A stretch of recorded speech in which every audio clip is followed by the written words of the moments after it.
Hello.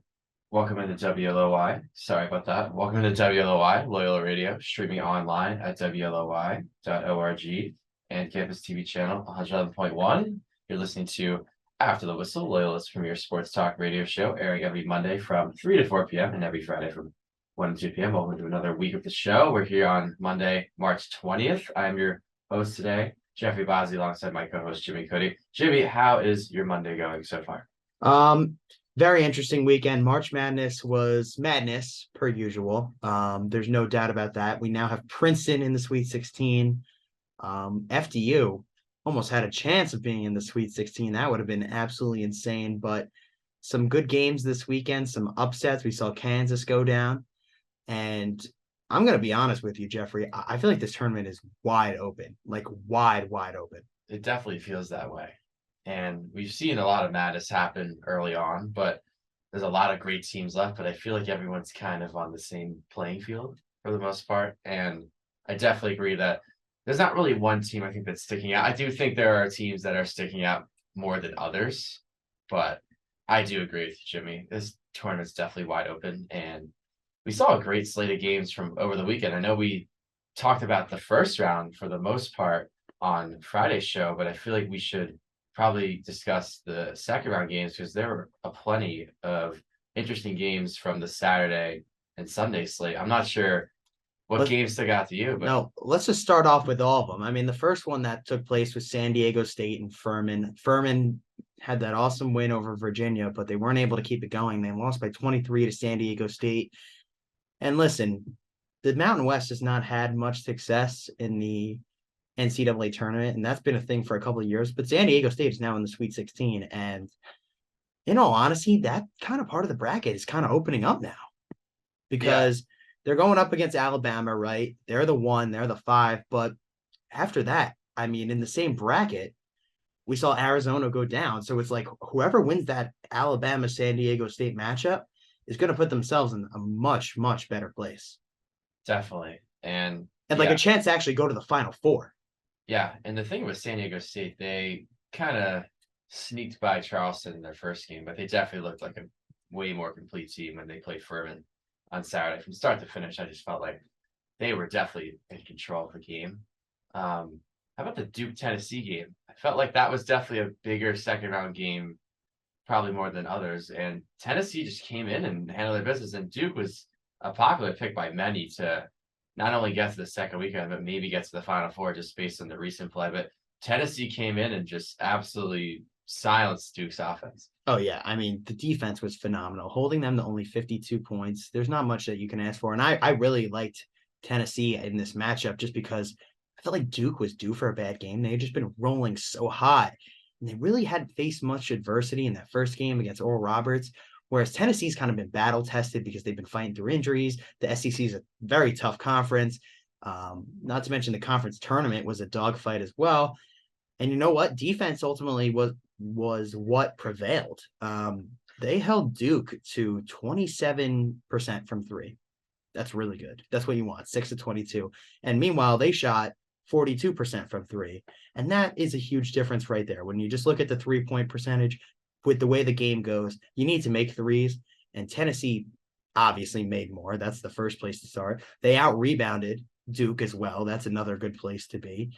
And more than likely, I mean, when you think about it, I mean, Tennessee is a team that I think in this next matchup against FAU, would I be wrong to say that they should win that matchup? Like, No, you're not wrong. not They at should all. win Like, they that should game. absolutely should win that matchup. And in all honesty, if they win that, I mean, this is a team that I think everyone kind of counted out coming into the tournament. Like, when they saw that bracket, at least that portion of the bracket, and for them to possibly be in the Elite Eight. I mean, the spread's only 5, so I'm going to anticipate that game being a dogfight. But I don't want to count out FAU at all because they've had a great season as well. They've been ranked for most of the season, just like Tennessee has been. So I think it would be kind of wrong to disrespect them, but really good matchup that's going to be. And for Tennessee, the story just has to keep being their defense. I mean, I thought it was phenomenal. And FAU has been a team that's put up some points. Yeah, and the defense is definitely the thing that's keeping Tennessee in this tournament. And offensively, the question was coming in, how would they fare without Sakai Ziegler, who is their top dog, their best player?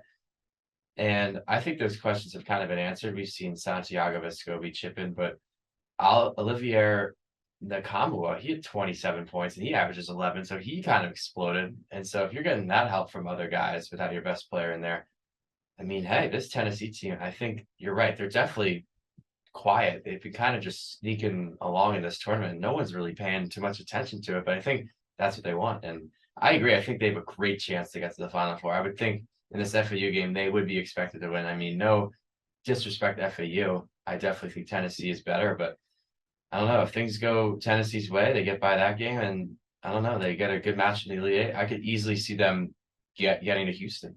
Yeah, absolutely. And not to mention they had 8 steals on Saturday too. So that's a really important stat to note because Duke had not been a team that really was turning the ball over. Like they looked really good in the ACC Yeah, they're usually tournament. pretty good with the ball. And they looked pretty good against Oral Roberts as well. So it was really that Tennessee just defense just absolutely swarming them. And listen, you got to give credit to Tennessee because, and just the SEC in general, those teams are kind of battle tested. We've now seen that with Arkansas, right? We'll get into them later in a few more games, but they also had actually, we'll talk about it right now because they had their 1-point win over Kansas. They took down a number 1 seed. Like these SEC teams that are left, they're battle tested because the conference was so deep. Alabama, Tennessee, Kansas. I mean, we're going to talk about how Missouri ended up losing to Princeton, but it's just the point is the teams ultimately have to find a way with the matchups that they have. And I think because the SEC was such a tough conference, there's a lot of different styles of play these teams are able to do because they've went through the quote unquote gauntlet in the regular season. I mean, think about it. There was a lot of tournament teams from the SEC.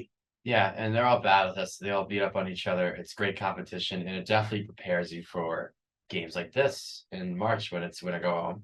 And like you said, we'll get to Arkansas now. That game was just nuts because you thought Kansas was kind of in control for the majority of it, and they looked good at half. They slowly, yeah, like you said, they looked pretty good when they were up 8 at the half, and then Arkansas slowly was chipping away. And shout out to Devontae Davis, he was by far the best player in Arkansas. He had 25 points, and also he had Ricky Council, the 4th, chip in with 21. And he's a very good player. Finally, shots down the stretch. The second half for Arkansas really was the offensive explosion. That was where they dominated. It was a combination of, I felt like it wasn't great defense. I just felt like they made the timely plays and their offense just in general was better in the second half than it was the first. I mean, it needed to be when you kind of consider where they were. They were down like 7 at halftime. So they had to play. They were also down 10, I think, midway through the second half. It was an offensive explosion. They came back right away. Yeah, it was kind of a slow comeback, and they kind of just chipped away at Kansas' lead, and they ended up, like you said, making those timely shots and timely plays down the stretch. Yeah, and it was when you think about it, it was kind of a momentum building win for Arkansas because you look at what their next matchup is. Obviously, they came in as an 8, and now they're going to be going up against UConn, right? And I would say either of those teams could win. Now, UConn looks like a really strong team, especially after their win yesterday. They look pretty good. There's no doubt that they rank very highly with the way they play on both ends of the floor. But this Arkansas team is like, they're hot.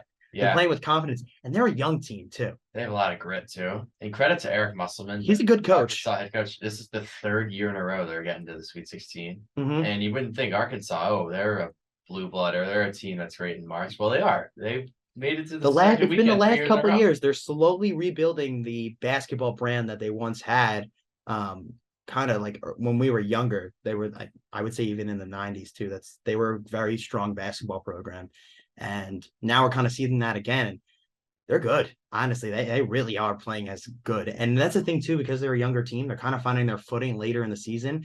It's interesting to see what happens, but this game against UConn is obviously going to be very tough. And if that is the end of their season, I still would say that's an accomplishment when you consider how young they are.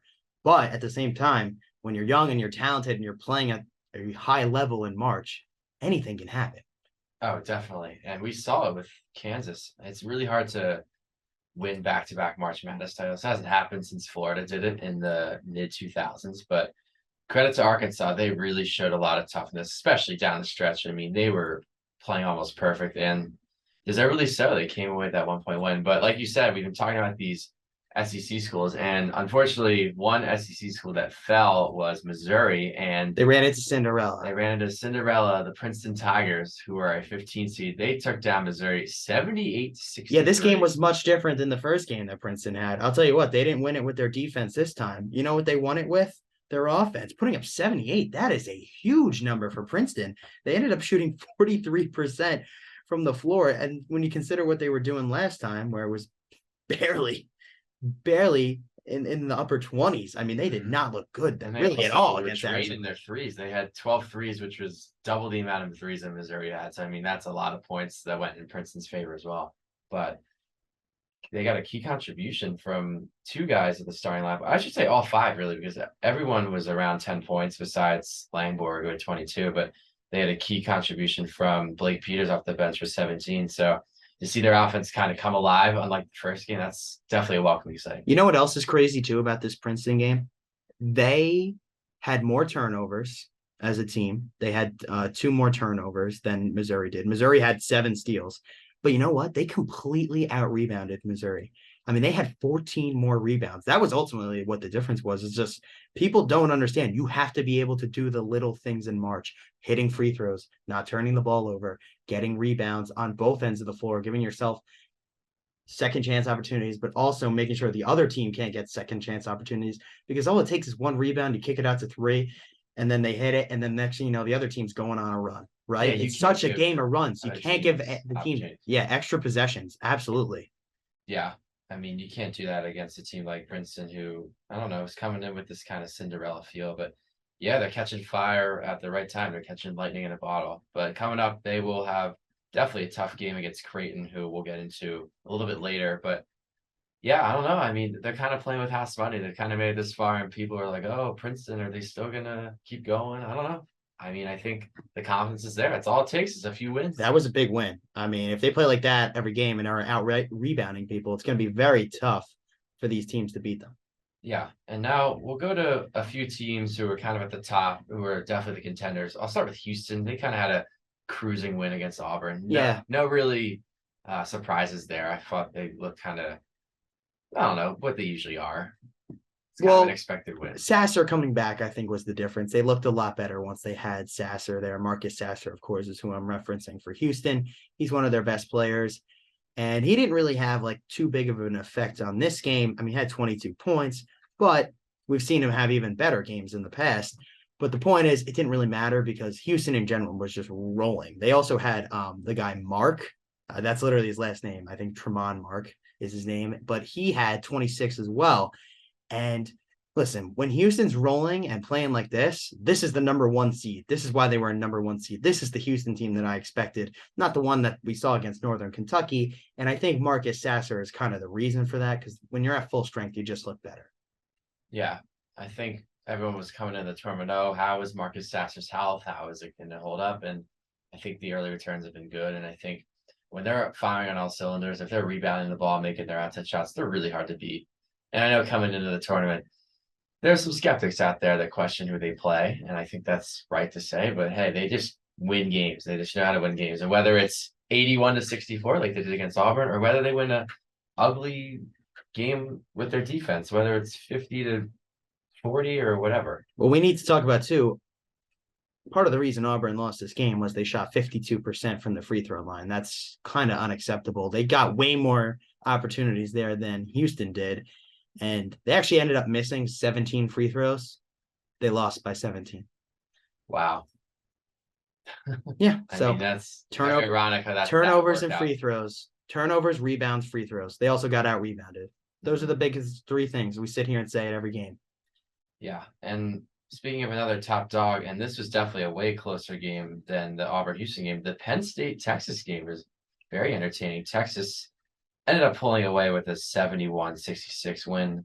And for Texas, they did get a little bit of a scare there from Penn State, but they found a way to just continue to play well. And to see Dylan Dessou kind of lead the charge was definitely encouraging, because I don't know, they usually rely on Marcus Carr and other guys like Serge Jabari Rice to carry the load, but to see a secondary scorer kind of step up and be the guy, I mean, that's definitely encouraging for a team like Texas, who is supposed to probably get to the Final Four. I mean, they're definitely a contender. I mean, it's no surprising they're in the second weekend, but they definitely want more.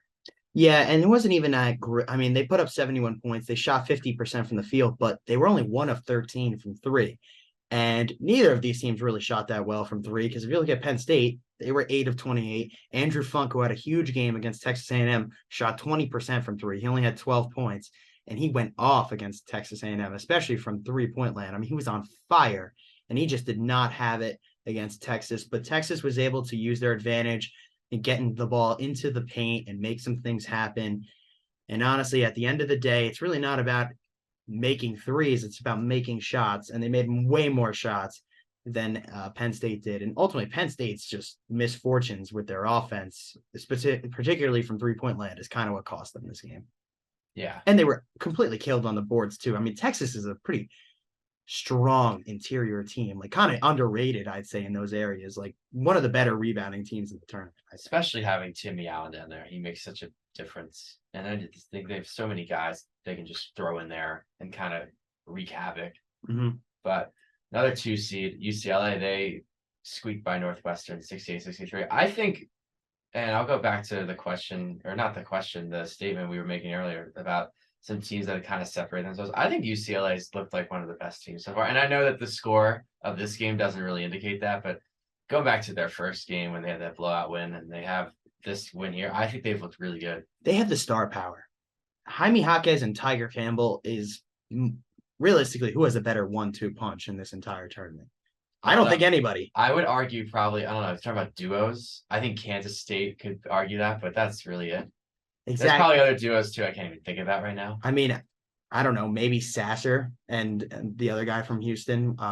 Sasser and Shed. Yes. That's a good duo. Maybe. But I don't know. I think these two, with the experience that they have, just because they've been on runs in the past. Also, Houston's been on runs in the past too, so I don't want to forget about that. But, I mean, UCLA is just playing good ball, particularly with those 2 stars. I mean, Tiger Campbell did not have a single turnover. He had 7 assists. And then Jaime Jaquez is throwing in there 24 points. He's shooting above 50% from the field. That's going to be really tough to stop. And I didn't even think Northwestern played a bad game. I thought they actually were playing really, really, really good.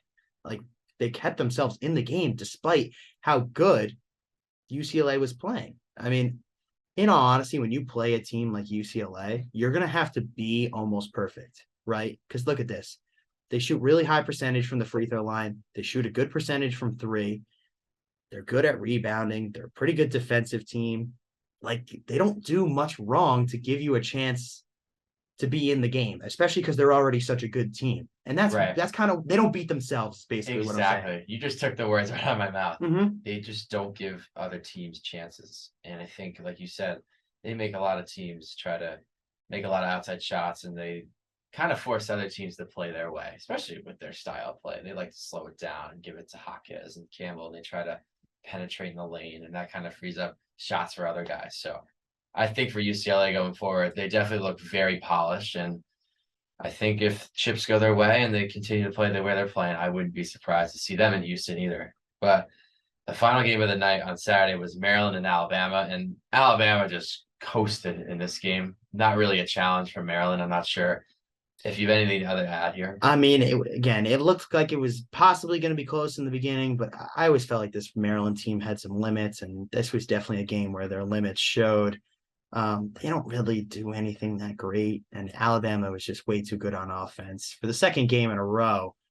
And their defense was a lot better this game too. That's one of the things that I like to see. Not that the Maryland offense is by any means good. I certainly don't think that at all. But I mean, Alabama did what they were supposed to do. That's the way that I look at it. Yeah, and for them to get Javon Quinterly with 22 points, I mean, that's a welcome sight, especially because he's not the number one option. Brandon Miller is number one option. Yeah, that's maybe another combo you can argue, right? Combo. Brandon Miller and Javon Quinterly. I think Javon Quinterly is a little underrated. I might be a little biased because he is, of course, from New Jersey, but 22 points. This guy's been doing it for a couple of years now too. Like, he's a solid point guard. My only thing is sometimes he makes some dumb decisions, but in retrospect, when he gets hot, especially from 3-point land, he can make shots. And that's such a nice thing to have when you consider the star power they already have. Yeah. And I think if that's going to be the case going forward, if they get Quinterly and Miller and their other guys to kind of just do what they do, I mean, they're the number one overall seed for a reason. And we've seen them throughout this year just beat up on teams. I mean, they started, I think, 12-0 in the SEC for a reason. So I wouldn't be surprised to see them with the confetti falling on April 3rd. So No, yeah, they're going to be right there at the end. But as far as the Sunday slate goes from yesterday, I thought the games were phenomenal, Jimmy. And I'm not sure if you've caught like some of them or no, all I of was them, watching all day. Yeah. but I was watching a good amount of them. And these games, just the back and forth action, especially down the stretch of some of the games kind of in the middle of the day, and some of the nightcap ones, not bad either. But it was just great back and forth action. And I mean, I'll start with Xavier and Pitt. Xavier just was too much to handle for Pitt. I thought Pitt in the second half, they were kind of showing signs that, hey, maybe they can make it close. Just they just didn't have enough offense. And I know they had 73 points, but it's just so hard to stop Xavier because they have so many guys who can make shots. I mean, everyone in their starting lineup had 10 plus points. Nunji was a big factor down low, their center. And for Pitt, you would think that they would have a shot because Sule Boom, the best player in Xavier, he was ice cold to start the game. I think it was 1 for 10, but you saw other guys chip in like Adam Kunkel. I think he started 5 for 5 from downtown. So I mean, that's just so hard to stop. Yeah. Well, the thing about Xavier is they only play 7 guys in their rotation, and realistically, it's more like 6. And then they kind of work in. They only had Edwards in there for 6 minutes, but they're really not a deep team. But what they have is very, very, very strong. And all those 6 guys who play, we're all in double figures. Like you said, to harp on that point, that's very tough to stop. When there's a lot of guys who can put up points, it kind of makes your job a lot more difficult And for I'm the other team. going forward, they play Texas in their next game, and I think it's Friday night, and we'll probably discuss it on Friday's show. But I would give Xavier a great shot. Yeah, I would too, especially with the way their offense has been. Teams are kind of similar too because they have a lot of guys who can score. I think too, it's going to be a tough matchup for Xavier, just because I don't know if they really have the strength, especially on the boards, that Texas kind of has. And Texas, let's be honest, it's just a little bit of a deeper team. Right. And I'm worried for Xavier's sake. Only playing 6 guys is tough. That Also, is really for Xavier, they don't have a guy like Serge Jabari Rice who's coming off the bench. He's going to provide that scoring punch. Yeah, and also too, it's kind of just a concern to have one of your better players not play a good game. Where Texas didn't really have that problem. I felt like they, for the most part, just did what they did well, and they kept getting points. Right, and their best player, Marcus Carr, had 20-something. Yeah, points. exactly. They're coming off a better game, just from their star, and obviously you need your stars to play well in March if you're going to have a chance. Right, and that game, I would say, I don't know, it's more of a sign that Xavier, if all 5 starters are clicking, I mean, they're a tough team to beat. But like you said, the depth's definitely a concern. But we'll see what happens when they face Texas on Friday night. Yeah. But I thought the game of the day, and I'm trying to look at the other games here to make sure that this statement is pretty accurate, but I think the game of the day yesterday was the Kentucky-Kansas State game. That game was absolutely phenomenal. I mean, Kentucky, it looked like they had a chance to close this thing out with not that much time left. I mean, around 3 minutes, they're up. Oscar Toshibe hit those 2 free throws to give them a lead, and they were up by 2. And I was like, all right, this looks like this is going to be the beginning of the run.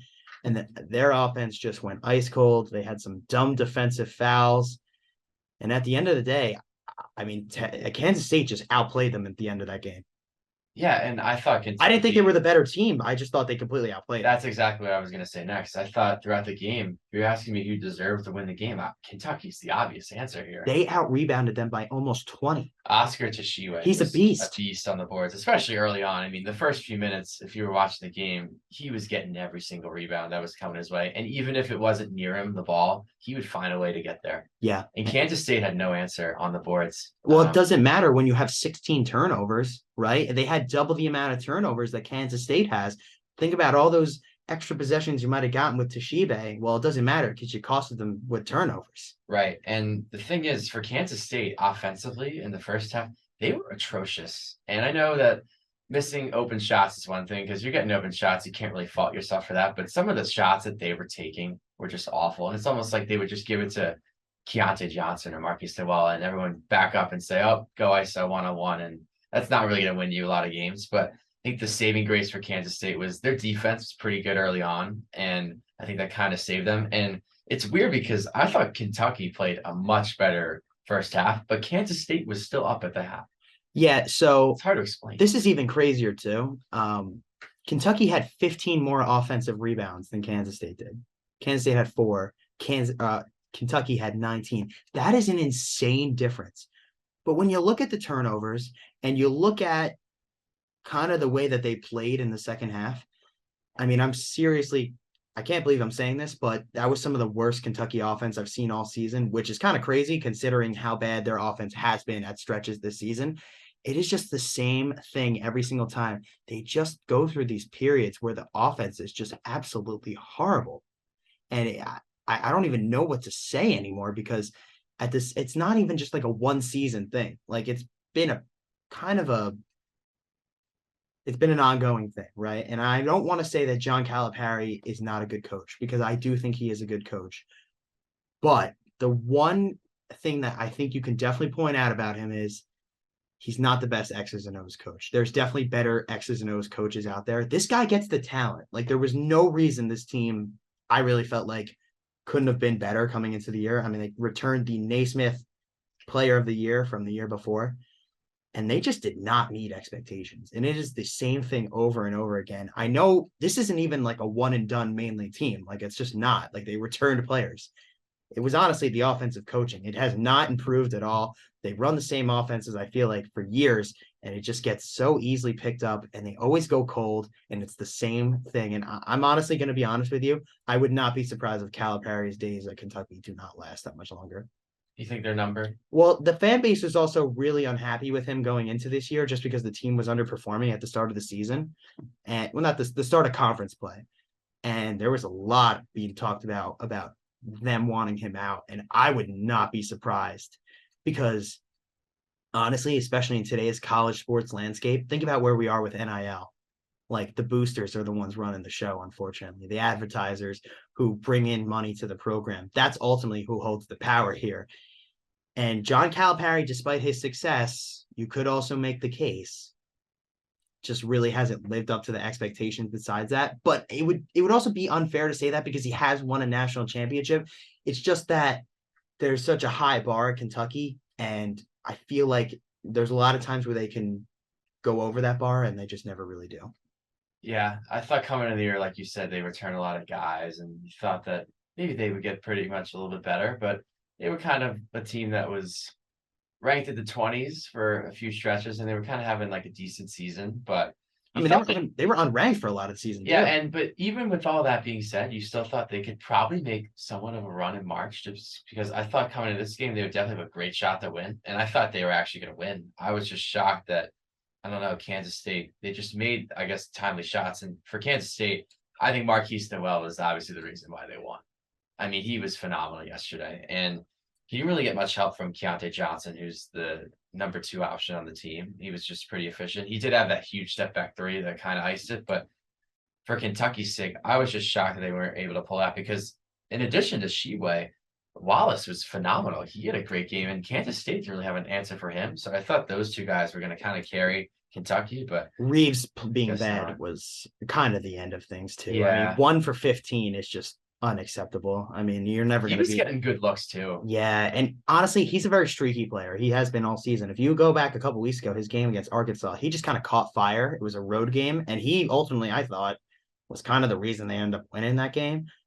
But at the same time, too, when you're hot, and then when you're not, you're not. And they were not on this day, especially from 3-point land. 4 for 20 as a team, but it's not really you can't really make that excuse just because Kansas State didn't shoot that great from 3 either. Right. It's one of those tough games, though. It could go either way. Yeah, I mean, if you look at it, it was the difference was the turnovers, the shot making, and the timeliness of it. And then, despite the fact that Kentucky dominated the boards, they weren't really able to take full advantage of it. Right. So another game I thought that was really good yesterday was the Michigan State Marquette game. And I know we have a lot of games to cover in a short amount of time, but I think this game probably deserves a little more attention than the others just because of how good it was. And Michigan State, they pulled off the shocker, 69-60. They take down the 2 seed Marquette. And coming into the tournament, Marquette was playing really well, especially in that Big East tournament. They kind of just ran through everyone, especially in that final against Xavier. Because if you just take that game alone, they looked like a team that could easily win the national championship. And then to see them go out yesterday, it was honestly just very stunning. Yeah, I was very surprised. MSU put together a pretty good game plan. I thought honestly defensively was where they kind of dug in their heels and ultimately got that was what got them the win. I mean, holding Marquette's only 60 points is very impressive. Very impressive. Especially too when you consider the fact that Michigan State was 2 of 16 from 3. I mean, that is rough. And then especially because Marquette was 11 to 27, they were shooting 40% from 3. I mean, that is such a disparity in that areas. And when the game is so similar in the other areas, like the turnovers and the rebounding, some places got to make a difference. And it seems like the defense ultimately was what it was. And credit to Tom Izzo, because I didn't think this team was more talented than Marquette. They just ended up playing better. Yeah, and I think a huge catalyst for their success is they completely took out Tyler Kolek from the game, who is the Marquette star player. He was Big East Player of the Year, and he had 6 turnovers and he only had 7 points. I think to limit the opposing team's best player, in this case Marquette's best player, I mean that's gonna go so far as to improve your chances to win. And then for Michigan State offensively, I know you brought up the defense, and the defense is phenomenal. I think it's a thing that kind of gets overlooked with Michigan State. I feel like not a lot of times we talk about how good their defense has been historically, but looking at Hauser, Hogard, and Walker, those are the 3 guys who were going to score, and they all did their part. And they also all knocked down their free throws. They were really good from the stripe. So they found a way to ice the game at the end. Yeah, I mean, I can agree with you. The stripe's important. You got to hit your shots there. And going forward, Michigan State will play Kansas State. I think that's a very interesting game. Yeah. I believe that's the first game on Thursday as well. So now we have some few other games to cover. And I know you brought up UConn earlier in the show. They had a pretty impressive win last night. They took down St. Mary's 70 to 55. I'm not sure if you caught that game, Jimmy, but if you did, or if you didn't, I don't know. What are your thoughts on UConn so far? Because like you said earlier, they're a very complete team. And if they're hot, they can beat anyone. They're just so complete because they have Sanogo, who is probably their best player, but I feel like they just have so many other guys you kind of forget about. Well, they did it on both ends of the floor. That's the thing. It was kind of a complete game. I thought their offense looked good and they did what they were supposed to do. Obviously, you got Sanogo putting up points in the 20s. He had 24, if I'm being exact. Yeah, so 24. And he's your star player. He's hitting shots. That's great. But to hold St. Mary's to only 55, that's really, really impressive. I mean, there was a long stretch in that game, especially in the second half. I think we got about 6-7 minutes where St. Mary's did not have a field goal. Yeah, that's crazy. Mhm. I mean, to be locked in defensively and the fact that they were, I mean, it just opens up transition. And I feel like a lot of times UConn, when they got in transition, they hit their 3-point shooters, or if not, they just go down low to Sanogo and they're just so deadly because they can beat you inside and outside. It's also just demoralizing to not hit a shot for that long. Yeah. Mentally, they just totally just outclass St. Mary's, isn't that right? And St. Mary's coming in, they're one of the best defensive teams in the country. And I know that sometimes you need to win with your offense. And unfortunately for them, that wasn't the case. And when shots are falling, it's just so hard to come back in the game. Creighton and Baylor, though, that was another game that was kind of noteworthy. And Creighton, I don't know how to say this. It's weird because they were favored in the game according to the spread, but they were 6 seed. So was Baylor Kentucky. the 3 So was seed. Kentucky against So Kansas State. they were as well. And Creighton, Kentucky was actually even bigger favorites than Cream. they were. And to Creighton's credit, they come out and they pull off a statement win, 85-76. And I thought they just took control right away. I thought there wasn't really a time in the game where I thought Baylor was going to come back. Creighton just, I don't know. They had that They put their foot 10-point in the lead gas. at halftime. They kind of just never really gave it up. Yeah. And the thing for Baylor coming in the tournament, yes, they're a pretty decent team and they have a lot of scoring, especially in the backcourt. But I don't know. It's just sometimes they're inconsistent. And I think this is one of those days where they just didn't have it. But credit to Creighton. They found a way to get it done. I think they're kind of another sleeper team like Tennessee that no one's really talking about. So I think if things are going right, they can make a run as well. Well, they shot really good too. I mean, 85 points. You got to give them credit. They shot 45% from 3. That's really good percentage, 11 to 24. And then they shot 47% from the field. So they were just making a lot more shots than Baylor was. And Baylor, for example, only shot 22% from 3. So when you're hitting shots and you're hitting 3-pointers, which you're getting a whole extra point compared to a 2-point shot, those add up. And that ultimately was the difference. They do. And then I know we're running short of time here before our break, but FDU and FAU, Fairleigh Dickinson against Florida Atlantic. That was one of the surprise second round matchups. And for a second, Jimmy, I thought FDU, they were going to find a way to shock the world again. Unfortunately, they came up just a little bit short. They fell to FAU 78-70. And yeah, the dream run ends. But for FDU, I mean, they've got to be proud. Yeah, certainly got to be proud. It was a great run. I mean, beating Purdue is impressive no matter when it comes. So shout out FDU for the great memory. The second 16 seed ever to pull off that upset. Yeah, and they were trying to be the first 16 seed ever to reach the Sweet 16. Unfortunately, they fell a little short, but I don't know. I think going forward, we've seen these 15 seeds and even 16 seeds win some games in the last few years of this tournament. Would you be surprised if you saw more of these teams win in the future? Because I don't know, it's starting to become a little more common than it was before. The gap is certainly closed over the years that we have witnessed college basketball here in our lives. And I like it, right? Because there's just so much more competitiveness, and it's what makes March. And yes, I do hope there's more upsets. That's awesome. And then the final two games for the night were Miami and Indiana, and then TCU and Gonzaga. Miami pulling off a statement win, 85-69, and then Gonzaga, for the most part, they looked pretty good. They got a little bit of a scare at the end from TCU, but they held on and won 84-81. Timmy with an awesome game. Yeah. True Timmy played fantastic, 28 points. You can't say enough about him. He really kind of carried the offense for them. And they were down at halftime, too. Right. And I think an interesting point to make here about the Zags, Gonzaga, that is, the Zags are slang term, but my roommate brought this up last night, and he said that Gonzaga this year, they're kind of one of those teams where they've always been pretty good. In the last few years, they've been the number one overall seed, but I feel like maybe this year, since they're not really getting a lot of attention, they're not really having the pressure that they did before. Hey, who knows? Maybe they could go on a deep run. They could just, I don't know, kind of play for fun, be loose, and hey, who knows? Maybe they can win the whole thing. They're definitely a team that's not getting talked about. I'll give them that. That's for sure. And I think going forward, that's going to be a dangerous opponent for UCLA, who they will face on Thursday night. Yeah, that is going to be a dogfight of a game. That's going to be a mammoth showdown. And then I'll add one more point about Miami. I think they're another team that is going to get kind of overlooked, not talked about too much. I think if they're making their shots, they can beat anyone because they can really score. They have a lot of options. So yeah, Isaiah Wong's a really nice player. Yeah, I think we have a fun weekend here of college hoops coming up once again with the Sweet 16 kicking off on Thursday. So that'll wrap up our talk of March Madness, but stay with us. We're going to take a quick break, but right after the break, we will discuss some NFL news and some other news as well. So stay with us. We will be right back.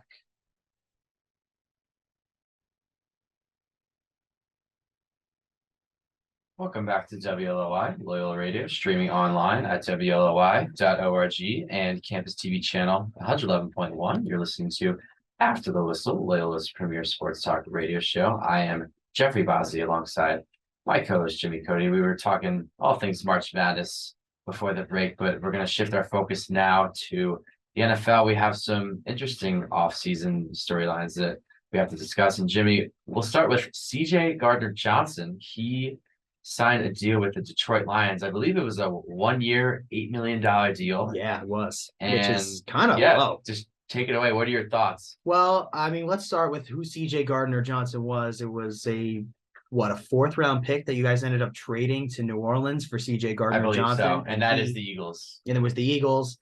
And he ended up leading the NFL in interceptions this year. He was in a tie. He got moved from kind of like a corner nickel spot with the Saints to playing more so safety with the Eagles, and he had a huge success this year.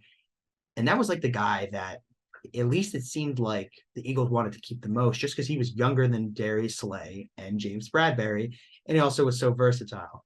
However, though, they ended up keeping both of those guys, and it looks like based on the reports, the Eagles offered CJ Gardner-Johnson a multi-year deal, and he did not take it. So it seemed like the Eagles were kind of done and were like, all right, we're just going to keep James Bradbury and Darius Slay. They ended up getting them, I think, on pretty friendly team numbers, considering they still even had a chance in some people's minds to bring Gardner-Johnson back. But that was actually never an opportunity because it seemed like he was moving on. And for him, he's coming off his best season, and I didn't think that was a contract that was that great. So I think mistake there by his agent. He's going to need to put up another really good season to get a big number, which is tough for a safety. Only so many of them get paid. And probably the highest paid one now is Jordan Poyer and Minka Fitzpatrick, deservedly so. Another one is Kevin Byard, so we'll actually talk about him in a second. He's from the Titans. But Jeff, what do you think? I mean, I honestly, I don't think it's as irreplaceable as like some people are going to make it out to be. For the Lions, I think it's a good move. They're up there, they're solidifying their defensive backfield. Their corners are still not good, but now they have two safeties that I think are pretty good because the other guy, Kirby Joseph, was a rookie, and he was the one who picked off Rodgers a couple of times. So he had a good rookie year. Now you pair him with CJ Gardner-Johnson. They're trying to build it up. Lions look like a decent team, but I think this is going to affect the Eagles way more. Yeah, so from the Eagles standpoint, it's just interesting, I think, how the whole process went down because it started with reports initially saying, oh, if the Eagles have to use their franchise tag, they're going to use it on CJ Gardner-Johnson. And so I thought, okay, so it seems like that the Eagles really want to keep him. And if that's the case, then hey, sign me up. But yeah, to see him go was a little surprising. And I know that you can't keep everyone, and it's hard to pay everyone, especially when you get to a Super Bowl, because then more guys are going to demand money and whatnot and all that. But I think for him to leave, I mean, he obviously wants to do what's best for him, his family, his agent, whoever. But I think for the Eagles, it was a little confusing to come out initially and say, hey, we're going to keep him on the tag, blah, blah, blah. And then we'll probably rework a deal. And it seemed like he was going to come back. But I don't know. The whole process I thought to me was kind of weird from the beginning because we didn't really know what the Eagles really wanted. But I think for the Lions, and you said this before with their safeties, they did sign a few corners. So I'm curious to see how they do. It was Cameron Sutton and Emmanuel Mosley. Yeah. So we'll see how that goes. But it definitely seems like they're trying to upgrade the secondary. And for They a team are. that's kind of on the rise, and I know you can laugh the Lions all you want just because they're the Lions and they haven't really been relevant, at least in our lifetime. But No, they they're haven't. definitely making moves. No, they're certainly making moves. People are trying to take them more seriously. Yeah, they're certainly making moves. I'm not willing to put them at the class of the NFC like some other people are. But I mean, during last football season, I was a pretty big Lions supporter. I said I thought they were going to make the playoffs. They obviously didn't, but that was like an expectation I could have realistically seen happening. They still went 9-8. They had a good season, whatnot. But at the same time, they're still got some holes. And this is one, but they still have a lot others to kind of replace. Like, here's the thing, too. Jared Goff had a really good year last year, right? But I could totally see Jared Goff regressing. I mean, it's possible. Like, who is the real Jared Goff? Is he last year? Or is he those years with the Rams where he was Or was he the year before with the Lions where he was really meh? But the one other thing that the Lions do have going for them, which I don't really think will cause Jared Goff to take any step back, is they have a really good offensive line. They just got to get some more skill players, especially at receiver. But yeah, Jameson Williams should be coming back this year. Having him healthy for a full year is going to be huge. Yeah, because he was kind of a non-factor for them last year. And hey, if Amon-Ra St. Brown, if he's anything close to what he was in 2022, I mean, that's another top flight wide receiver too. Certainly. And then let's talk about another move that was made, and that was Adam Thielen going to the Panthers. We know they hold the number 1 pick. They traded DJ Moore. I'm going to be honest, I don't really know what better upgrade they could have made at receiver except for that one. Yeah, it was a really good move. And I thought I was a little surprised when the Vikings cut him, maybe just because he's kind of a household name, but no, it's just cap reasons. I don't think he wanted to take a pay cut, and they had no choice. Right. And I think to fill the DJ Moore void, I think this is a good guy to do it. And I'm not sure if you saw this. I just got this notification 11 minutes ago on my phone. Apparently, he told Pat McAfee he thinks that there's a quote unquote real chance that the Panthers can win the Super Bowl. Whoa. I'm not. I've been a supporter of the Panthers recently just because I like the things that they have working for them, right? They have a good O-line. They have a good D-line. Look at the teams who were the last 4 teams last year. What do they all have? A good O-line and a good D-line, except for the Bengals. That was the one thing they didn't really have, was a good O-line. It ultimately was their downfall, but they had a really good, strong D-line. Their O-line looked good the week before against the Bills, and they put a lot more money into it last year, put even more money into it this year, so they know the importance of it. But when you look at, like, what a quarterback's going to be going into, there's a lot worse situations. I'm telling you, CJ Stroud, if he goes there, he has a chance to succeed. Bryce Young, if he goes there, he has a chance to succeed because Frank Reich is a good coach. The O-line is good.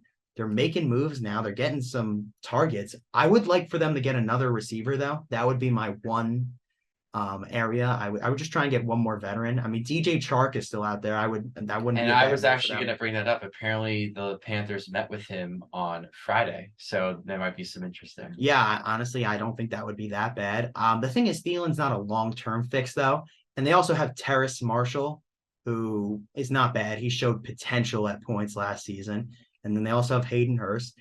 The Right. offense could be a lot worse. That's what I'll say. Hot take though, I don't think the Panthers are as far off from a Super Bowl, at least in the NFC perspective, as people might make them out to be. Because what if a quarterback comes in as an instant star? I mean, you could realistically make a case if CJ Stroud goes in there, has an awesome season, he could be the third or fourth best quarterback in the NFC. The NFC is just not that strong. I mean, Right. the Eagles, Especially with the impending news that Rodgers might go to the Jets, which would be an AFC team. certainly, right? So he would be leaving. We already have Tom Brady making an exit. Realistically, who are the good quarterbacks left? Hurts is I guess, the only elite one, I'd say. I have concerns about Stafford. I don't really know what I'm going to be getting from some of the other guys because Jordan Love's a question mark. Yeah, Kirk Cousins is solid. Kirk Cousins is solid, but he's still a question Kyler mark. Murray's injured. Kyler Murray's Geno injured. Smith's solid. Solid, but he only had one good year, so it's like not consistent. So we'll see. Daniel And Jones. you got Dak and Daniel Jones. And then you also have the 49ers quarterback situation. Yeah. Great team, but what are they A doing? lot of question marks regarding QBs in the NFC. Certainly. But going back to your point about the Panthers, I just love what they're doing. And it seems like they're actually going in a positive direction. They are. Like you said, they're adding targets. They added Thielen. They added Miles Sanders. They have some guys there. And like you said, they're pretty good on the O-line and the D-line. And I'm sure they're going to probably shore those areas up even more. But they don't really need to shore up their D line because they already have Brian Burns, who's a really, I mean, honestly, the Rams offered 2 firsts and they did not take it. Like, he is a franchise, they see him as a franchise defender, which we've seen franchise D tackles really have a strong impact on teams. They're not going to want to just give that up. Like, they have some solid guys. And he's not a D maybe tackle. They'll try to plug in people and see if these combinations work. But I think the key for them, like you said, you brought up the hypothetical situation that CJ Stroud goes there. If they nail the number 1 pick with him or Bryce Young, I'm assuming it's going to be one of the two. Mm-hmm. I mean, if they nail that, that could go a long way. Not just winning the NFC South, but I don't know, maybe they make some noise come January. We'll see. Listen, that division's going to be wide open. That division's going to be wide open. I really would think that the Panthers have a chance to strike, certainly. I would not surprise me by any means. Also, there's one other set of NFL news I'd like to get to. Kevin Byard, who's a safety for the Tennessee Titans, iffy contract situation. He was All-Pro in 2021, which is the highest level you can pretty much reach as a player. And Titans just pretty much don't want to pay him for what he's getting paid. He's not really making that much. I know, Jeffrey, you were talking about the franchise tag before.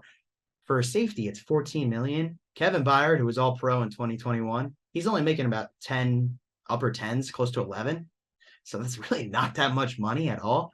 And for the Titans to not want to pay him, I'm really surprised by that because I just feel like he's worth it. He's not even 30 yet.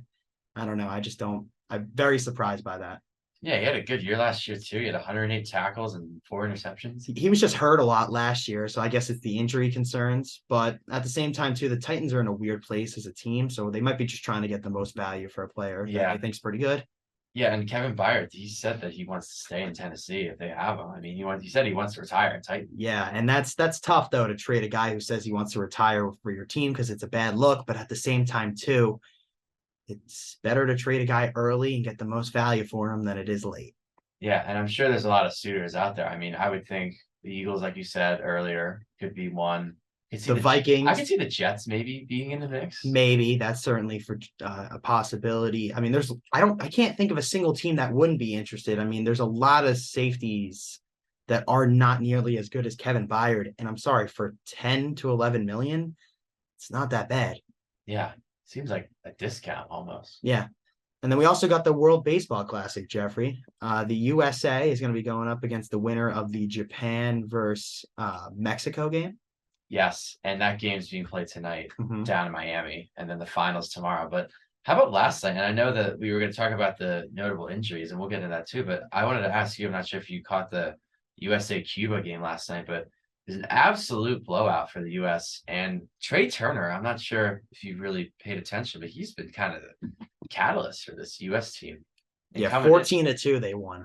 That was a heck of a game for the USA. yeah, no, I feel like ever since pool play, they've kind of gotten better as the tournament's gone on. I would say the only major concern I have, and this is a very, very picky thing to say, but we've given up some runs in the first inning. And I think playing a team like Japan, if you do that and you get down early, that's going to be trouble. And we have played Mexico before in this tournament, so there's some familiarity there. But I think the key is if we get out to a lead, I trust the rest of our team to keep piling on the lead, because I think coming into the tournament, the pitching was probably the weakest part of the team. But even when I say weakest, you still have Adam Wainwright and whoever else is going out there. I mean, these are journeyman MLB players. So I think the US is on a good path. And I think one win away is good for them. And I think they just need to, I don't know, stick to their strengths, give it to the offense. The offense is going to take care of business more often than not. Yeah, no, our offense is definitely the key to the team. And that's ultimately, I think, what's going to take us to a championship or not take us to a championship. Because, like I said, or like you were saying, the pitching is not great. It's kind of a weaker point. It's not really a star-studded pitching group like it is in our lineup. Like we obviously have stars from the top to the bottom of our lineup. We can't say the same about that with our pitching. I would say it's above average, but at the end of the day, we're going to have to count on the offense. And seeing 14-2, I mean, they're seeing the ball really well right now. And when you're hot at the plate, you're hot. And so that's a good game to have entering the championship. But whoever we play, it's going to be really tough because both Mexico and the Japan are not bad teams at all. In fact, I wouldn't be surprised if either of them beat us, but Japan really concerns me because obviously they have one of the best players in baseball, Shohei Ohtani. Yeah, and he's a threat not just at the plate, but on the mound. I mean, he's just a unique talent. He's one of the best players in the game. So if we have to face him, I mean, that's going to be a really tough challenge. That would be the biggest game in Angels history. Mike Trout going up against Shohei Ohtani in the World Baseball Classic. Yeah, and the other thing that the Angels Super Bowl. Yeah, that would be crazy for those Angel fans. Well, that would be the most success the Angels have had in I don't know how long. So at least during Trout's career, yeah, I think they've only been in the playoffs once. But I didn't even mention this before talking about Japan or Mexico playing the US. Mexico did play the US in pool play. Mexico won 11-5. So if it is Mexico instead of Japan, I mean, we've seen the US already struggle with them. So I'm sure they don't want to go down that road again. But yeah, absolutely great. I wanted to bring up before we close the show, and I know we were talking about this, there have been some injuries in this World Baseball Classic and some notable ones that have happened. And I know you brought up the Jose Altuve one. He hurt his thumb and now he's out indefinitely. I mean, what is your reaction to that? It sucks. It's another injury as a part of the tournament, but if you're playing games, you're going to get hurt. Like it's just a thing that happens. There's no really rhyme or reason. Especially in baseball, you're going to get hit by pitches. Obviously, it's not happening on purpose. It sucks for the MLB season, but especially now because this is the second star that has gotten injured in a short period of time. We obviously saw Edwin Diaz, who's probably the best closer in baseball, get hurt. And I mean, I don't know. From the Mets perspective, it just sucks because it's just so beyond your control. I don't really know if there's a better solution because it's like, when else do you play? All right, you play before spring training. If they get hurt, Jose Altuve and Edwin Diaz still would have missed the season, even if they had moved it up. So I'm not really sure the difference that makes. It's kind of just like the World Cup in soccer. The guys are going to get hurt. You just hope that it's nothing too serious. Thank God Arenado seems okay because he left the game last night too. But at the end of the day, injuries are just something that happens. I'm not this big WBC fan, but I think this year has been better than years past for sure. I think they've done a good job trying to market the players. And it's also a lot more interesting because I feel like we've had more stars, particularly international stars, really take place. I think Shohei Ohtani being on Japan is like really interesting. Like, I don't know if you've been seeing, but he has been gaining so much followers on social media. Like, I think more than any other player in all of baseball. So it's kind of something that I guess is good for the game, like realistically. Like it's just helping spread the goodness of baseball. And Shohei Ohtani realistically is the coolest thing that we have seen in I don't know how long. Yeah, we haven't really seen a player that can pitch and hit, At such especially a high to that level. level too. I mean, we've seen him throw 95, 100 on the mound, but we've seen him hit bombs at the plate. I mean, he's just so good on both sides of the plate. But the interesting thing too about the Altuve and Diaz injuries, and this I think makes it more frustrating, especially for the Diaz injury, is that Diaz got hurt not even in the game. It was during the post-game celebration. Well, that just might be the Mets factor coming in, right? Like maybe just the Mets are cursed. Like no, realistically, like I mean, it sucks. the Mets are just cursed, man. Like they blew that game. And Altuve's, for comparison, he was hit by a pitch. Yeah, so that's just more like in the game. I mean, Both injuries are just tough luck. It sucks too because they're both very good players. I mean, Altuve is, I don't know, is he arguably the best player in the Astros?